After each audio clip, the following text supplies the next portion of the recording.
मौन क्या है? मौन में जीना यदि कोई सीख गया तो वो सहज हो जाता है। उसके पास पीस परमानेंट रहती है। वो फूल की तरह से खुशबू बिखेरता रहता है। बोलने में क्या रखा है? बोलने में क्या रखा है? हर बात का जवाब नहीं होना चाहिए। हर बात का हिसाब किताब नहीं होना चाहिए। खामोशी अपने आप में बेहद आकर्षक होती है। जितने भी लोग खामोश होते हैं उनके चेहरे पे आभा, उनके चेहरे पे नूर, उनके चेहरे पे आकर्षण, उनके चेहरे पे यौवन, मादकता बिखेरता रहता है। यदि ये आदत बना ली कि most of the time I should remain calm and quiet, most of the time I will remain calm, most of the time I will remain silent.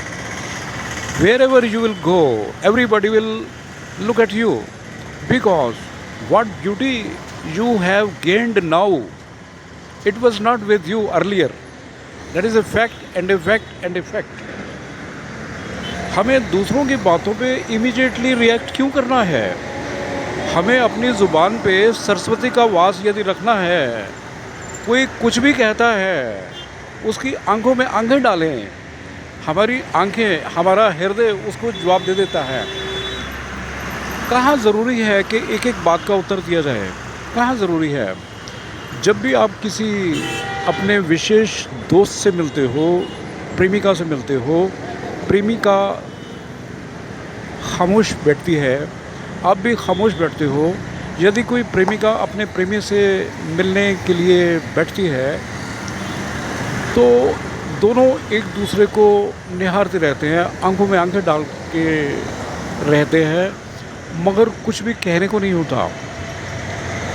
आप ऐसे लम्हे जी के तो देखिए, पास में बैठे हैं कोई भी जो आपको बेहद आकर्षक लगता है, जिसे भी आप दिल से चाहते हो, वो आपका कोई भी हो सकता है, वो आपका कोई भी हो सकती है। आपको लगेगा कि आप उसके करीब बैठे रहें, बस बात मत करें। बात करने को कुछ है भी नहीं, मगर जी चाहता है कि दोनों आपस में बैठे रहें।